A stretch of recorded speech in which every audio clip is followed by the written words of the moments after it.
ঈদের রাতেই সব শেষ। দিশেহারা একটি পরিবার ঈদের আনন্দ যেখানে থাকার কথা ছিল সেখানে নেমে এসেছে শোক আর হতাশা।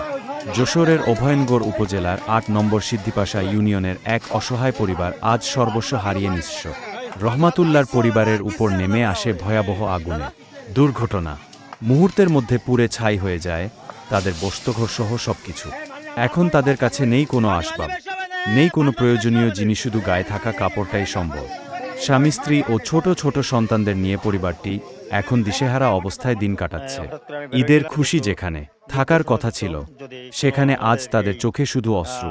আসুন আমরা সবাই যার যার অবস্থান থেকে এই অসহায় পরিবারটির পাশে দাঁড়াই। ফ্যামিলির 4 জন, কোনো থাকার কোনো জায়গা নাই। যদি আমাদের অভয়নগর নির্বাহী অফিসার স্যার যদি একটু নির্দেশনা দিত যে আমাদের এখানে এই ছেলেটার পাশে দাঁড়াতো তাহলে আমাদের খুব ভালো হতো। একটু আমি তাকে বলবো যে সবাই আমরা তার পাশে দাঁড়াবো। আমি অভয়নগর থানা যারা আছে তাদেরকেও বলবো যে আপনারা সবাই তার পাশে দাঁড়ানোর জন্য। আমি আমাদের যে বৌমা আছে এবং আমাদের আমাদের এই রহমতুল্লাহর মা, আমরা তাদের সাথে কথা বলবো, তার ফ্যামিলির সাথে কথা বলবো। একটু দয়া করে একটু ফ্যামিলির সাথে কথা বলবো। বৌমা, তোমার কিছু বলার আছে? একটু কথা বলো। এই যে আমাদের বৌমা, এই যে দেখে কান্নায় ভেঙে পড়তেছে। ঈদ করার মতন ক্যাপাসিটি কোনো কিছু নেই, এই করোনার কাপড় ছাড়া কোনো কিছু নাই। খুব দুঃখজনক ব্যাপার। মানুষ এই যে সময় আছে আপনার কাছে, মানুষ আনন্দ করতেছে, তারা দেখেন এই বাচ্চাটা কই, এটা কই।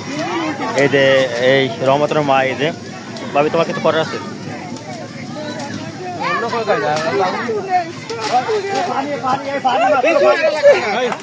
কিচ্ছু হবে না, কিচ্ছু যাবে না ওরে দাদা।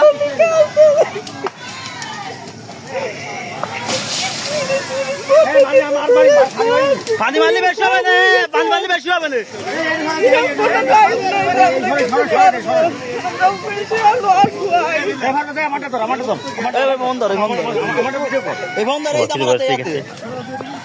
বৌমা বৌমা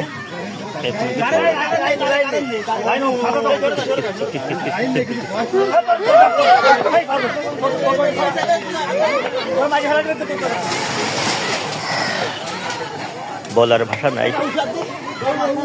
দেখেন কি অবস্থা, পরিস্থিতি, কাঁদতে সবাই কাঁদতেছে, সবাই কেউ কাঁদে, হাজার হাজার লোক এখানে। দেখেন কি অবস্থা করেছে।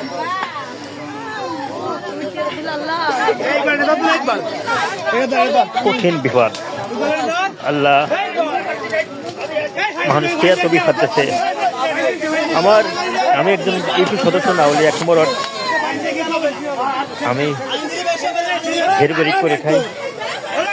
আমার যতটুকু চেষ্টা আমি মানসিক ভাষা দ্বারাই, আপনারা জানেন সমাজের লোক, আমি কি করি আপনাদের জন্য এই নাউলিবাসী জানে সবাই।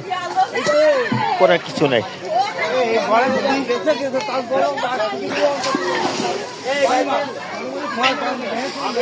দৃশ্য দেখা যায় না।